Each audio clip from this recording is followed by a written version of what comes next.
Oi, pessoal, tudo bom? Vamos lá. Amanhã é o nosso último tema da primeira parte do livro, o que é o Espiritismo. É o último diálogo, né? São 3 diálogos. Amanhã é o diálogo com o padre, né? Espiritismo e religião.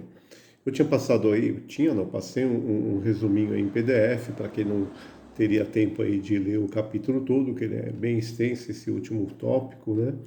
Eu não ia nem fazer esse vídeo, mas aí eu resolvi fazer destacando os pontos mais importantes para a gente discutir amanhã no nosso estudo, tá bom? Então vamos lá. Primeiro tópico, liberdade de consciência. O Espiritismo respeita a liberdade de consciência e não se impõe a ninguém, especialmente aqueles que já possuem uma fé religiosa que os satisfaz. O que significa isso? Qualquer pessoa que tenha a sua religião, o Espiritismo não quer que essa pessoa abandone sua religião em nome do Espiritismo, né? O Espiritismo não veio para isso. O Espiritismo veio trazer uma filosofia nova e é que ela serve, Kardec deixa esse ponto bem claro, ela serve para qualquer pessoa, de qualquer religião, não importa qual. Se ela tiver interesse em estudar o Espiritismo, ela pode estudar o Espiritismo e não precisa abandonar a sua religião. Tá? Apesar da filosofia espírita ter seu aspecto religioso, ele não se confunde com as religiões formais, as religiões de igrejas, vamos dizer assim, né? Que tem todo o seu formalismo, todos os seus dogmas. Ela não se confunde com este tipo de religião, mas ela é uma filosofia religiosa porque ela está baseada, a gente vai ver aqui, nos ensinamentos do Cristo. Tá? Combate à incredulidade. O principal objetivo do Espiritismo é combater a incredulidade e o materialismo, oferecendo provas da existência da alma e da vida futura. Ponto. Harmonia com a religião. Em que sentido? O Espiritismo não se impõe à religião. Seus princípios morais estão de acordo com o cristianismo, especialmente no que diz respeito ao amor ao próximo, à caridade e à prática do bem. Discordância com dogmas. Aí sim, existem algumas discordâncias com relação a alguns dogmas da religião, como, por exemplo, a eternidade das penas, né, que o Espiritismo diz que o espírito ele progride continuamente, então as almas não estão condenadas a priori ao céu ou ao inferno, não existe isso, né, dentro do Espiritismo. Que mais aqui? Que ele diverge. A existência do diabo, por exemplo, do demônio, que para o Espiritismo isso é uma alegoria do mal, né? Seria uma personificação do mal, né? O diabo. O mal em si, né? E não um ser específico. Não existe um ser criado para o mal. Isso não existe. O Espiritismo condena isso. No entanto, o Espiritismo não nega outros conceitos, né? De forma conceitos que têm sua lógica dentro da religião. Vamos lá, interpretação do inferno. O Espiritismo concorda com a interpretação da alta teologia de que o inferno não é um lugar físico, mas sim um estado de sofrimento moral. Então, essa história de que existe lá um inferno onde as almas pecadoras ficam ardendo no fogo eterno, isso não existe. Isso é uma alegoria para os sofrimentos morais do espírito. A sua consciência de cobrando, né? Este fogo seria isso. É esse estado em que o espírito, ao desencarnar, vai se encontrar, esse estado de consciência, né, se praticando o bem, um estado de conforto, de harmonia, e tendo praticado o mal, errado, ele toma consciência disso e aí ele se aflige, ele sofre esse estado de sofrimento. Este é a natureza do sofrimento do espírito desencarnado e não um lugar específico onde ele vai sofrer e principalmente sofrer eternamente. Isso não existe, né? Visão sobre os demônios. O Espiritismo também não acredita na existência de demônios, como a gente falava lá do diabo, né? No sentido dos demônios serem seres criados para o mal, né?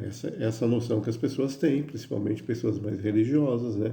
Que os demônios ficam nos cercando e nos provocando para fazermos o mal, se disfarçam e nos perseguem e são os culpados de todos os males da humanidade. Não, o Espiritismo não aceita isso. O Espiritismo aceita que existe sim espíritos maus que ainda estão em processo de desenvolvimento e podem se aperfeiçoar.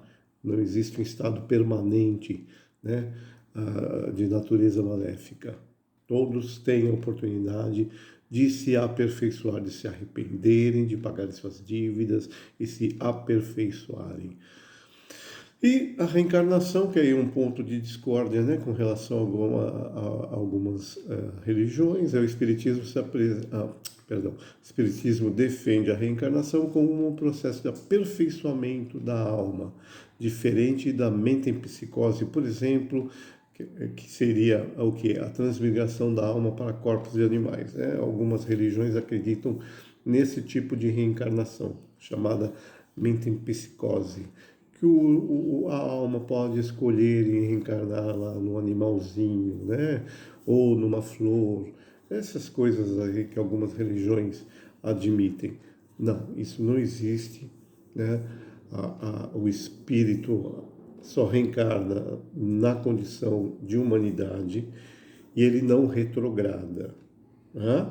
Ele parte sempre do ponto onde ele estava. Ele pode ficar estacionário, né?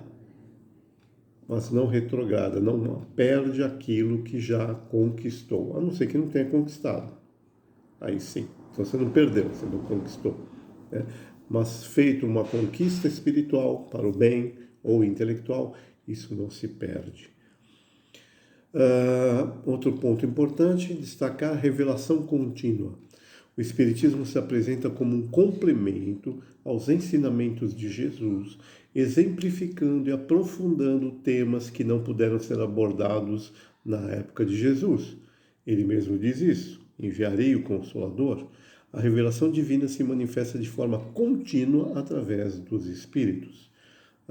Então nós tivemos com o advento do Espiritismo moderno, né, em 1850, 57, com a publicação aí do Livro dos Espíritos, depois principalmente com o Evangelho segundo o Espiritismo, né, um dilatar dos ensinamentos de Jesus, onde certas coisas que Jesus dizia como alegoria foram colocadas às claras, né, principalmente o mundo espiritual. Isso se descortinou para todas as pessoas que podem ter acesso a este mundo espiritual, estando encarnado através dos intermediários, que são os médiuns. Complementação ao cristianismo. O Espiritismo fortalece a fé religiosa ao oferecer provas da vida futura e das consequências dos atos que nós cometemos, combatendo o materialismo e incentivando a prática do bem. O Espiritismo nos dá essa consciência, né, da importância da prática do bem. E não existe nada de definitivo. Só existe este mundo, só esta vida, então vou vivê-la em todo o seu... o máximo possível, porque depois não tem nada. Isso não existe dentro do Espiritismo. O Espiritismo prova que a vida continua, tem um contínuo, tem suas consequências. Então é importante o que nós estamos fazendo hoje, o que nós estamos praticando, né, para o nosso futuro espiritual. Ciência e filosofia. O Espiritismo é, antes de tudo, uma ciência de observação que estuda a natureza e a comunicação dos espíritos, é o que Kardec fez durante 10 anos. Né? Ciência de observação. Ele convocava os médiuns, evocava os espíritos, observava os fenômenos, e daí ele tirava conclusões. Né? Todo o princípio espírita, toda aquela doutrina, ele foi feito desta forma, né? Através da observação dos fenômenos, tendo como consequência a filosofia moral que incentiva o aperfeiçoamento do ser humano. Por isso que Kardec chamava o Espiritismo uma filosofia espírita. Resumindo, o diálogo do padre, Espiritismo e Religião, expõe as convergências e as divergências entre o Espiritismo e a religião, demonstrando que o Espiritismo não pretende substituir a fé de ninguém. Você está contente com a sua fé, ótimo, excelente, né? Mas sim complementá-la, oferecendo um novo entendimento sobre a vida espiritual e a necessidade do desenvolvimento moral. Importante a prática do amor, da caridade e do bem. Não importa a fé que você esteja professando, né? Se esta fé te levar à prática do amor, da caridade e do bem, você estará cumprindo a sua tarefa, o seu progresso espiritual, né? E em determinado ponto, quando o ser humano desejar se aprofundar, ir além, ele pode e terá a oportunidade de novas compreensões, né? Mas o importante é essa lição moral aqui, que o Espiritismo coloca muito bem, essa transformação moral do ser humano, né? Abandonando o materialismo, abandonando o fruto desse materialismo, ou o contrário, né? O materialismo é fruto do orgulho e do egoísmo. São as duas grandes chagas da humanidade, como Kardec colocou muito bem no Livro dos Espíritos e também no Evangelho. Duas chagas que a gente precisa extirpar dos nossos corações para que a gente possa progredir, para que a gente possa realmente nos irmanarmos.